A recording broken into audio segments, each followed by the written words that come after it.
Yo, what's going on? In this bonus episode, I'm talking with Joel Reichow, who is an unsponsored marathoner who runs for Minnesota Distance Elite.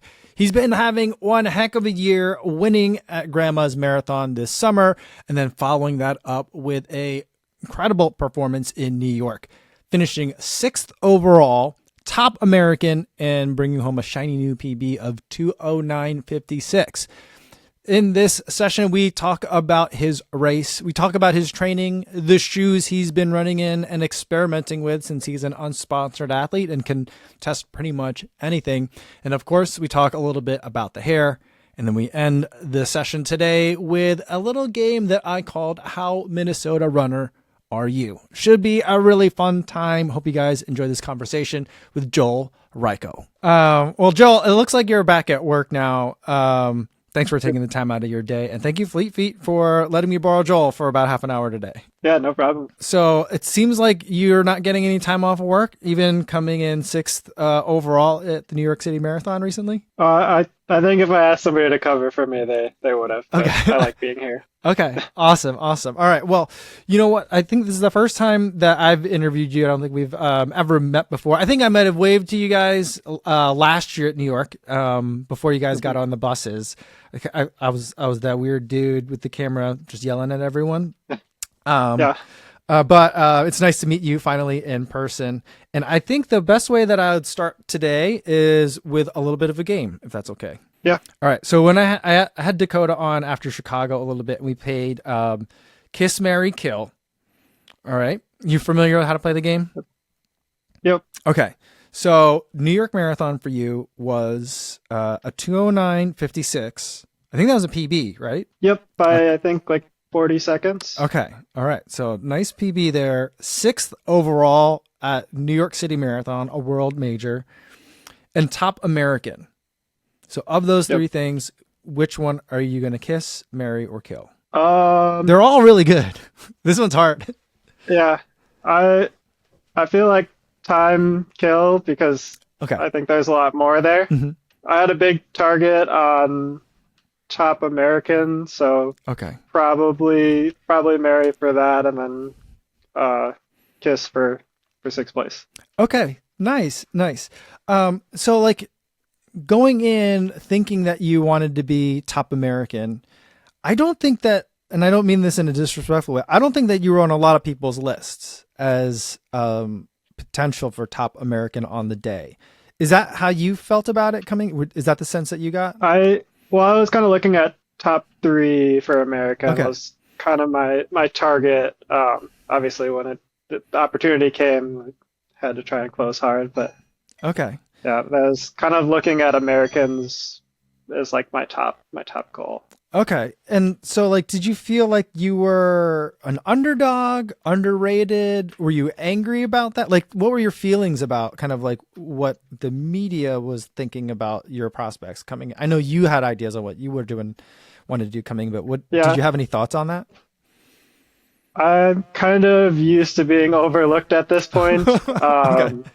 So it's a little annoying, but it's like I don't necessarily like I'm not like big. I'm like everybody needs to love me and I need to be super popular, but it's important for like your image and like making it as a runner. So that's more so why I'm frustrated. It's like I'm kind of a quiet person, so I don't necessarily love spotlights. Okay. Well, let's talk about though, like as you're coming in thinking that you have a chance to come in as one of the top 3 Americans on the day, like what in your mind, like in your training is telling you that you're ready for that? Like, was there like a workout? Was it the progression coming off of the win at Grandma's, or like what, like, let me know like what's going into the thought process there. I mean, I feel like it's been there a while. So like my Chicago from 2 years ago, I felt like I was in low 209, maybe break 209 shape there. And then I ended up straining my calf with probably about 5 miles to go, stopped on the side of the road and stretched it out for a while and jumped back in the race and just said, we can still have a decent day. Let's just see what happens here.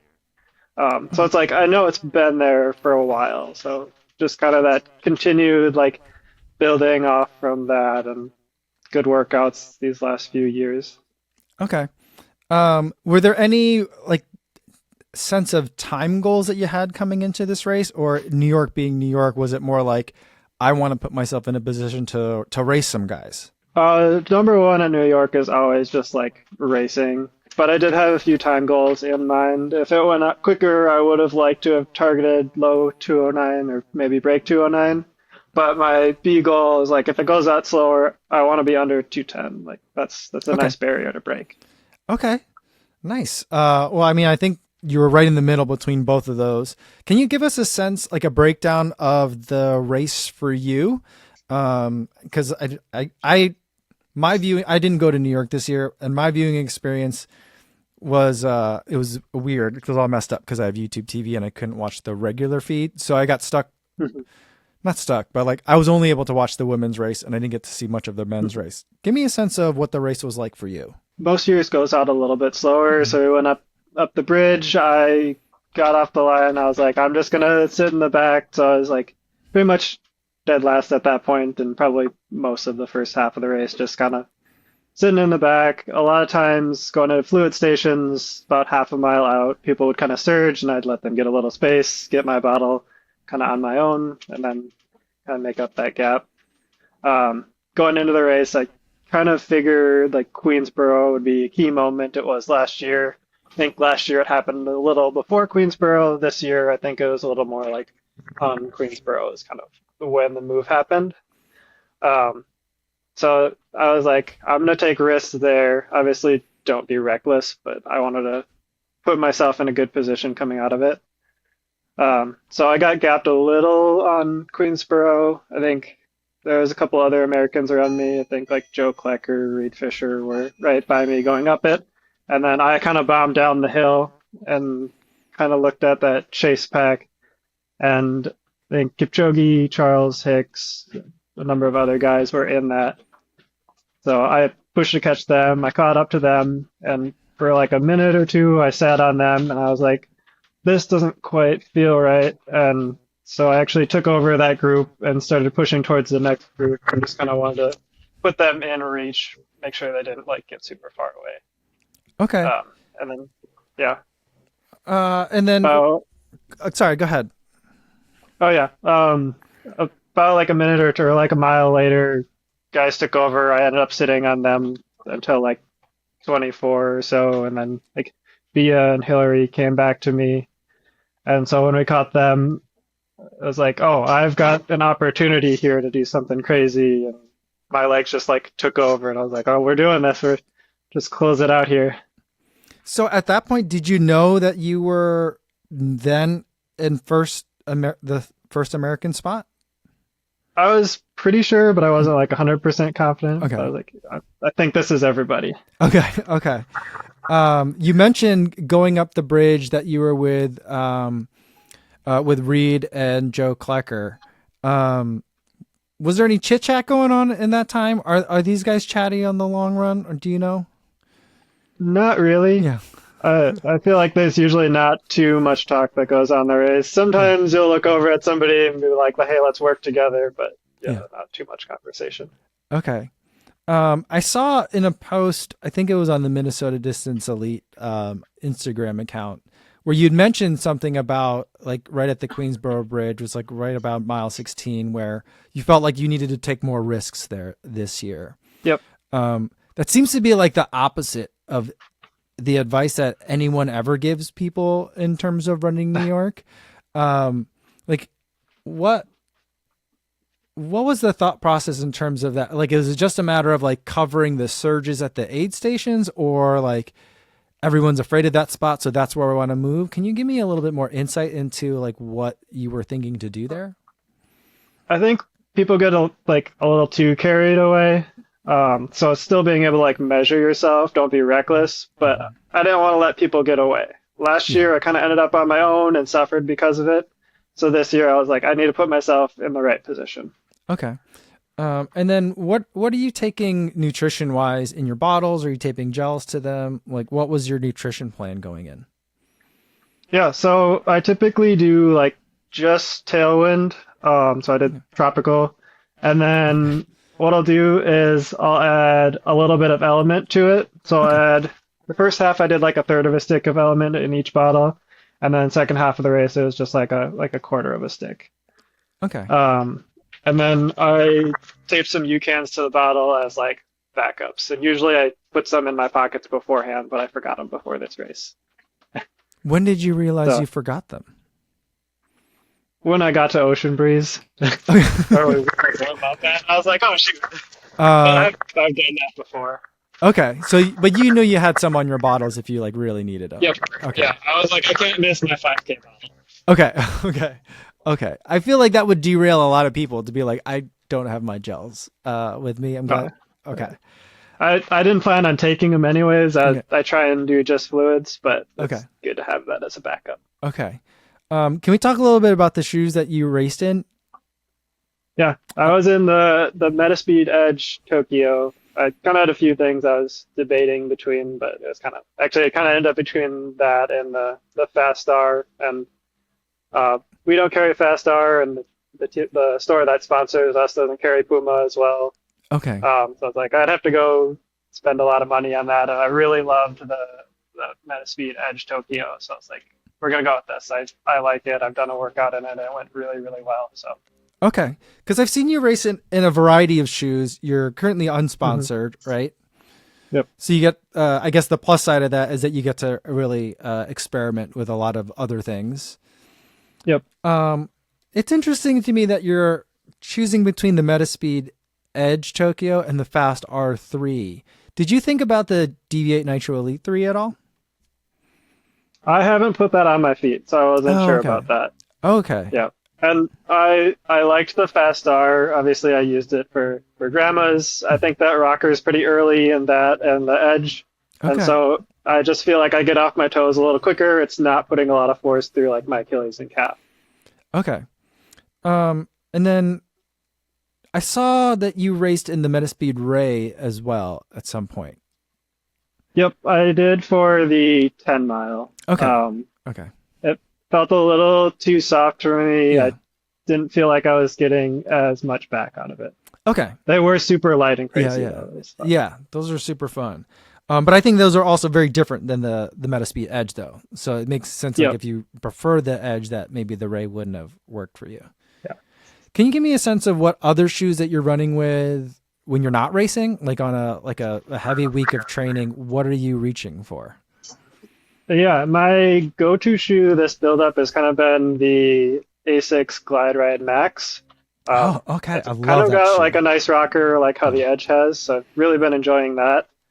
I've been doing a lot of workouts in the New Balance Elite, SC Elite V5. Hmm. It's super comfortable, doesn't bother my calf or anything. So that's been really nice too.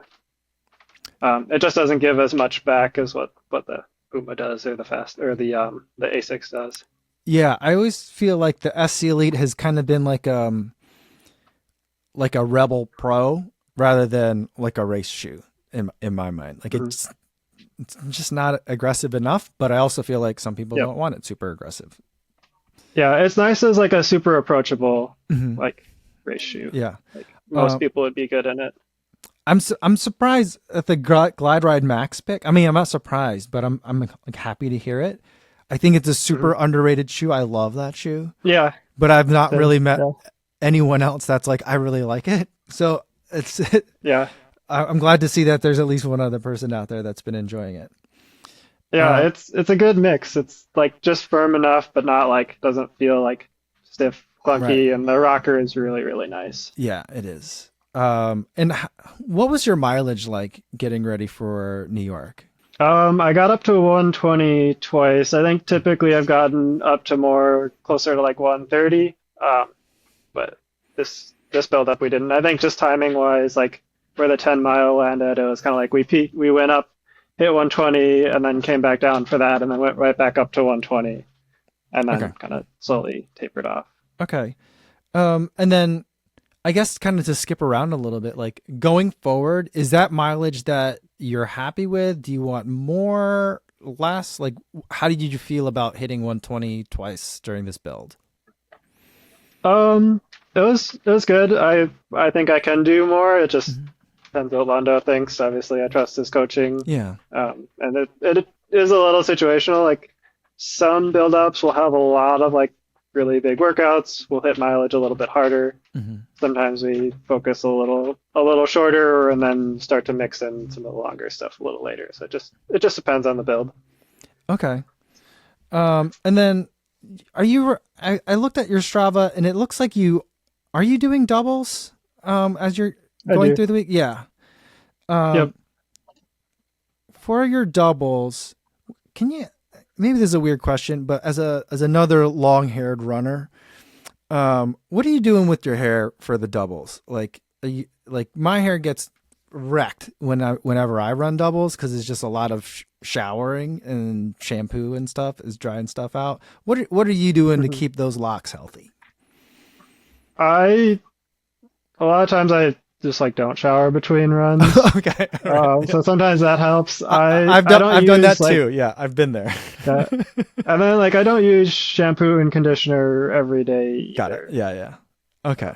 That Yeah. makes sense because then you're not drying out the hair so much. Are you doing anything special with it? Is it like give us the breakdown on what's Not the hair routine? not really. A lot of people Okay. are going to be mad about this, but Okay. like I'm just like every like few days or so I'll use conditioner or I'll use like Head and Shoulders for like scalp care every once in a while as needed. And then if Okay. it starts to feel tangled, like maybe every week or two I'll take a pick through it when it's wet with conditioner in it and Okay. get all the tangles out. Okay. Do you have a lot of tangles? Because I've noticed you do not run with your hair up.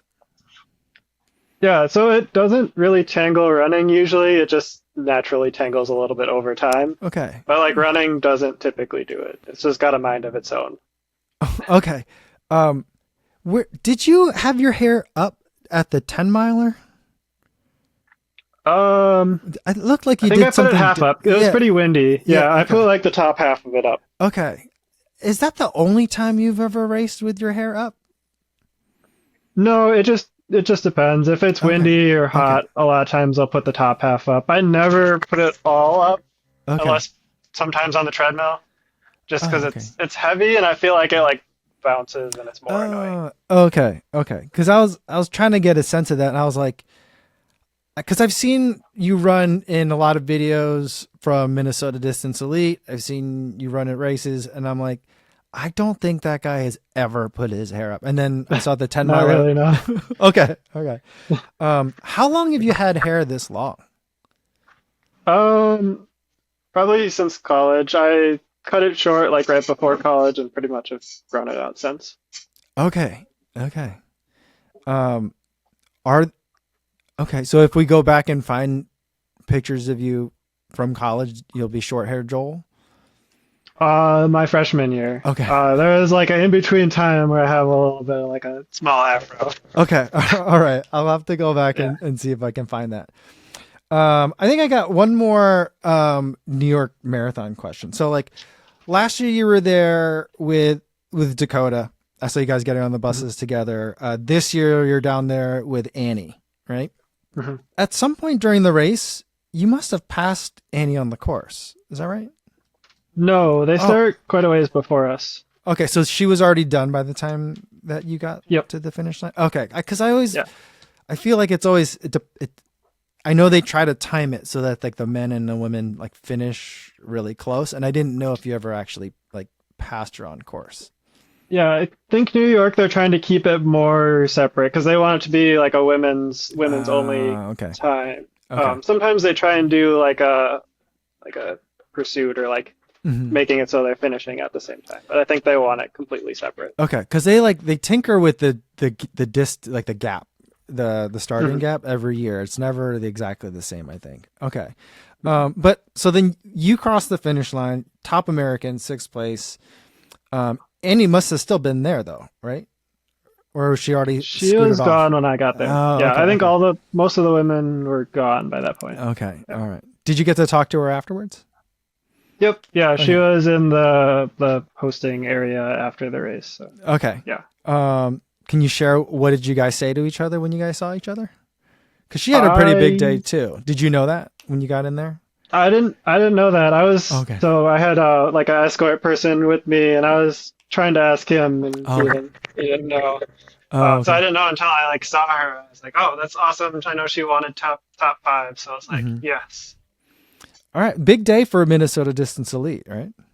hmm How long have you been with the team? 2017. I guess my first year I wasn't technically on the team. I was Okay. kind of a training partner because I like made my decision after they had kind of set the teams up and stuff or done our like contracts for the team. Okay. Um, so I wasn't with them until I think officially 2018. That's right about when, is that right around when Dakota joined the team as well? Yep, we joined at the same time. Okay. Okay. She got there about 6 months after me because she Okay. was, I think, doing some student teaching in Aberdeen still, and then Okay. I think she joined in the winter or started training with us in the winter, and then we both joined September. Okay. So the team right now has a nice mix of veterans and there's been a lot of new team members added Yep, as well, right? yeah, Can you give me a it's sense of like what the team dynamics are like now? Because it seems like there's not just marathoners on the team. mhm. Yeah, there's definitely like people that have been around a long time, and then like kind of a newer group, but we're all super friendly, and I think some of the older people are closer to each other, and some of the younger people are a little closer, but we're all super friendly. Hang Makes out and stuff. sense. And how often are you guys seeing each other for runs? We practice together 3 days a week, so Tuesday morning, Friday morning, Sunday morning, and then we have like lift typically Tuesday. Some of us are morning, some of us are later, but yeah. Okay, very cool. All right. I'd like to end with a little bit of a list. Hopefully, it's a little bit more of a fun list that we can Mhm. go through, if that's okay. Yeah. All right. This is a list that I'm going to call. It's like a little bit of a quiz. I'm going to call it my "How Minnesota Runner Are You?" Sound good? All right. These will be Yeah. a bunch of things. I guess maybe they're not necessarily, they're more Minnesota things than they are runner things. Maybe some of them are runner things, but we'll go through and just kind of yes or no on some of these things that I Yeah. think, I'm not from Minnesota, but I love it up there. I've been up there a bunch of times. Mhm. And I feel like it's such a unique place for people, but also runners too. But here's my list. Okay. Mhm. First thing. Have you ever had the Juicy Lucy at the Anchor Bar in Superior? Not in Superior. I've had ones in Minneapolis, St. Paul area. Okay, we'll give you a half point for that one then. Have you ever attended a meat raffle? No. Oh, okay. Did you play hockey growing up? Because you were raised in the Yep. Minnesota area, Minneapolis area, right? I I did not play hockey growing up. Oh, There's times when I had like done a little like with friends, but sure. not ever like on a team or officially. So Okay. no. All right. If you had to go to the store right now and make a hot dish, could you buy all the ingredients without having to look up a recipe? No, I'm not much of a cook, so I would probably have to look up a recipe for sure. Okay. Have you ever said "ufta" non-ironically? Yeah, for Okay. sure. Oh, Yeah. okay. Okay, I'll give you a one. Oh, you get 1 point for that one. And have you ever won Grandma's Marathon? Yep. Okay. All right. So you get a 1 point. So here's your final score. Out of a total of 6 points, you have a 2.5. I probably have to step up my game there. I don't know if that's good or not. I just made up these questions a couple minutes ago, but I'd say that you were a very Minnesota runner. All right. Well, thanks so much for your time, Joel. I've been watching you for a couple of years now. I'm glad that we finally had a chance to meet. Very excited Yeah, definitely. for your progress, and I can't wait to see what you're doing next. Thank you. I appreciate it.